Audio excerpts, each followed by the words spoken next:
안녕하세요. 써니 한국어 라디오 써니입니다. 여러분, 제가 최근 라디오 방송에서 결혼식 문화에 대해 알려드린 적이 있잖아요. 그때는 결혼식이 어떻게 진행되는지 전체적인 틀을 소개해드렸다면 오늘은요, 결혼식에 앞서 상견례 문화와 집을 구하는 방법에 관해서 소개해드리려고 해요. 자, 그럼 바로 첫 번째 코너 시작해 볼게요.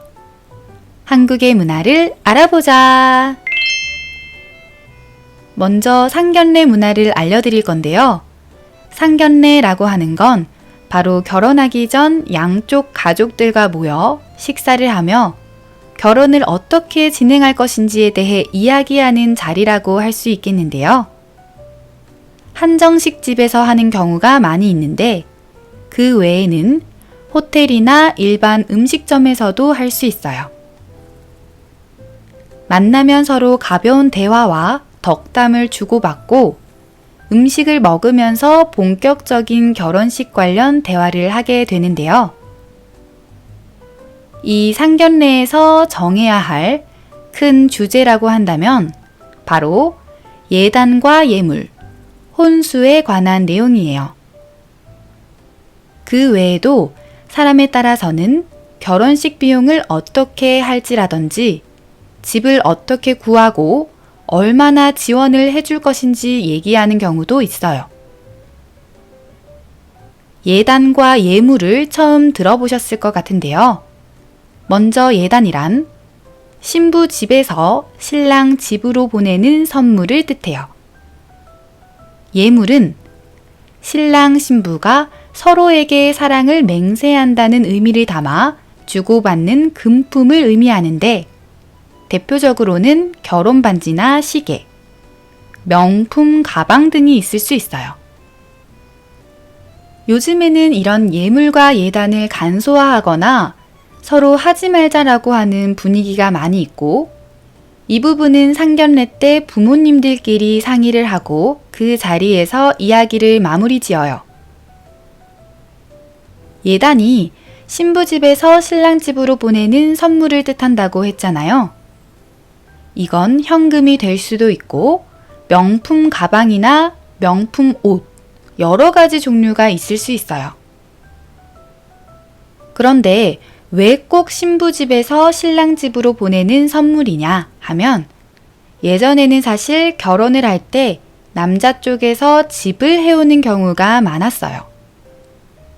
그렇기 때문에 결혼을 할 때 남자 측 부모님이 일정 지원을 해준다거나 아예 집을 사주거나 하는 경우가 많았기 때문에 이렇게 신부 측에서는 예단을 준비하는 경우가 많았어요.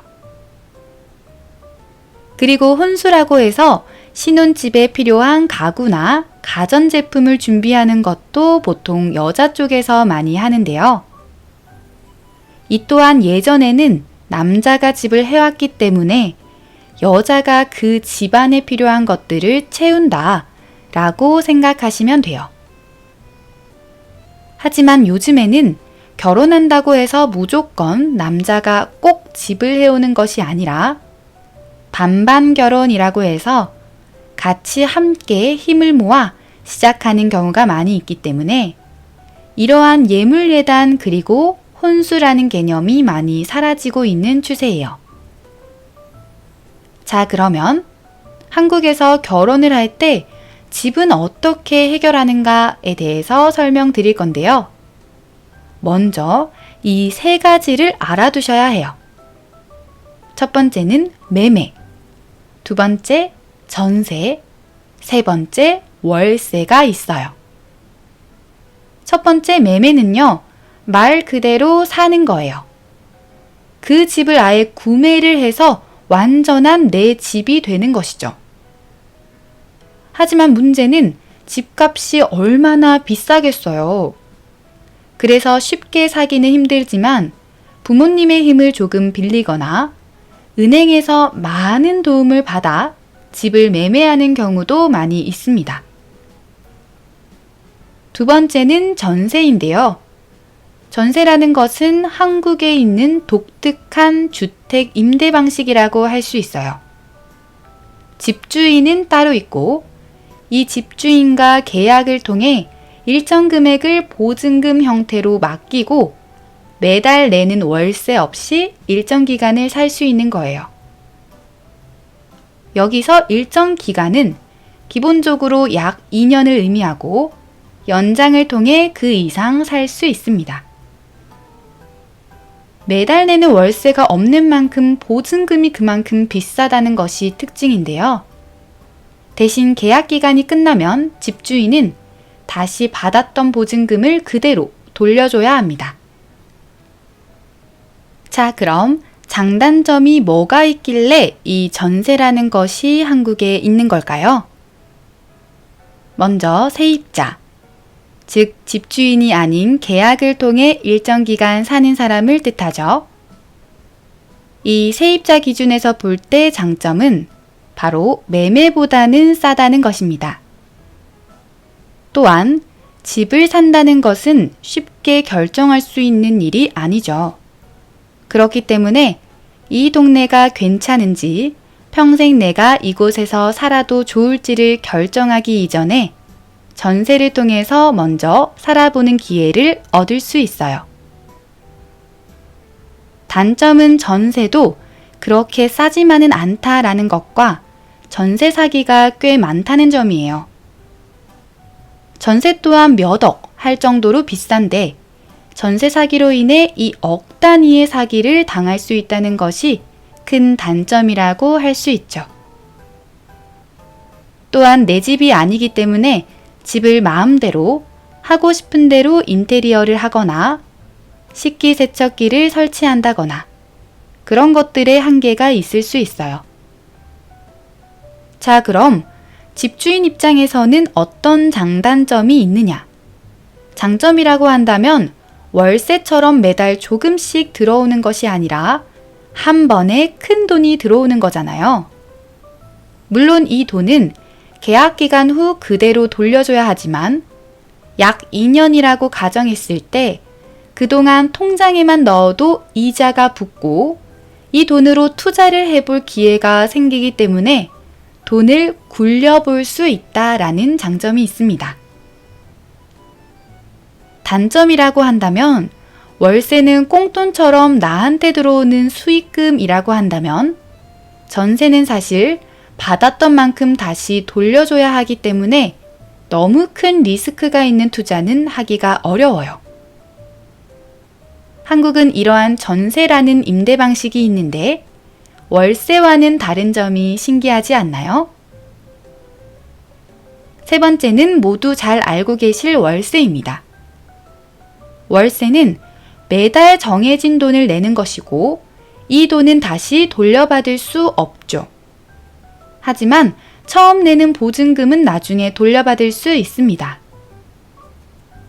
한국에서는 처음 취업을 하고 혼자 살 집을 구할 때는 월세를 기본적으로 구하게 되지만 결혼을 할 때는 보통 월세는 많이 피하는 경우가 많아요. 매달 나가는 돈은 아깝다고 생각이 들거든요. 그렇기 때문에 보통 결혼을 하면 매매 또는 전세로 시작한다 라고 보시면 될 것 같아요. 오늘은 첫 번째 코너에서 너무 길게 설명을 드리게 된 것 같은데요.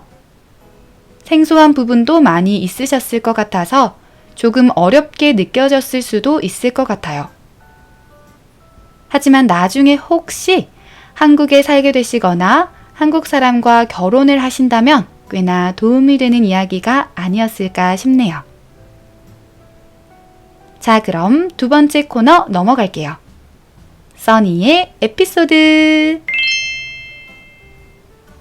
처음 말씀드리는 건데요. 저는 코로나 시기에 결혼을 했어요. 그래서 그때는 몇 명 이상 모이는 게 금지가 됐던 적이 있거든요. 하필 제가 결혼을 준비할 때였어요. 그래서 저는 사실 상견례를 못했답니다. 하지만 아예 가족들끼리 소개를 안 시켜드린 건 아니고요. 저희 부모님이 가게를 하고 계셔서 거기에 남편과 남편 가족들이 와서 인사를 한 적이 있어요. 하지만 제대로 된 상견례 자리를 만들어서 같이 식사를 하고 결혼식 관련해서 이야기를 나누지는 못했죠. 결혼식도 모두가 마스크를 낀 채 사진을 찍었고, 그때는 백신이 있을 때라 백신 주사를 맞은 사람은 들어올 수 있는데 맞지 않은 사람은 몇 명까지만 가능이라는 조건들이 있어서 참 결혼하는 게 쉽지 않았었던 것 같아요. 생각해보면 코로나라는 게 살면서 이런 일도 겪는구나 생각이 들게 하는 시기였던 것 같아요. 에피소드는 아니지만 그냥 이러한 제 개인적인 이야기를 잠깐 드려보면서 바로 세 번째 코너로 넘어가 보겠습니다. 세 번째 코너, 오늘의 표현, 이것만 외워보자. 첫 번째 표현, 덕담이에요. 덕담은요, 상대가 잘 되기를 바라며 서로 나누는 좋은 말을 의미해요. 예를 들면, 친척들이 덕담을 주고받았다 라는 느낌으로 쓸 수 있어요. 두 번째는 돈을 굴리다. 돈을 굴리다 라는 표현은 돈을 여기저기 빌려주어 이익을 늘리다 라는 뜻인데요. 즉, 여러 가지 투자를 통해서 돈을 쉬지 않게 한다 라고 생각하시면 돼요. 예를 들면, 1억이 생기면 돈을 굴려야지. 이런 느낌으로 쓸 수 있어요. 세 번째 표현은 꽁돈인데 사실 사전적으로는 공돈이라는 표현이 맞는 말이에요. 공돈은 즉 노력의 대가로 생긴 것이 아니라 그냥 얻거나 생긴 돈을 의미해요. 실제 꽁돈은 공돈의 방언이지만 실제 사람들은 꽁돈이라고 많이 쓴답니다. 예를 들면 갑자기 꽁돈이 생기다. 꽁돈이 생겨 비싼 고기를 사 먹었다. 이런 느낌으로 쓸 수 있어요. 자, 그럼 반복해서 읽어볼게요. 첫 번째, 덕담, 덕담, 덕담. 두 번째, 돈을 굴리다, 돈을 굴리다, 돈을 굴리다. 세 번째, 공돈, 공돈, 공돈. 마지막 네 번째 코너, 퀴즈를 하기 전에 지난 라디오 방송 퀴즈 정답을 공개할게요. 한국 결혼식에는 신부의 가방을 들고 신부 도우미 역할을 하는 사람이 있어요. 이 사람을 뭐라고 할까요? 정답은 바로 가방순이입니다. 가방순이 너무 귀여운 표현 같지 않나요? 사실 한국 사람들도 이 표현을 생소하게 생각하는 사람들도 많아요. 성인이 되고 결혼식에 많이 가보거나 결혼을 해본 사람들, 특히 여자들이 많이 하는 표현이라서 남자들이나 일반 젊은 사람들은 잘 모르는 표현이기도 하거든요. 한국에는 결혼을 하는 신부를 도와서 친구가 여러 보조 역할을 해주는데 이걸 가방순이라고 한답니다. 자, 그럼 마지막 퀴즈 질문 들어갑니다. 사람마다 태어났을 때 머리가 곱게 태어난 사람이 있고 그렇지 않은 사람이 있어요. 곱고 빳빳하게 뻗어있는 머리를 직모라고 하는데요. 반대로 고불고불하게 말려있는 머리를 뭐라고 할까요? 아시는 분들은 댓글에 남겨주세요.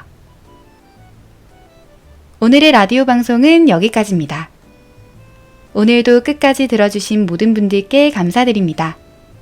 써니 한국어 라디오 오늘은 여기서 마칩니다. 좋은 하루 되세요.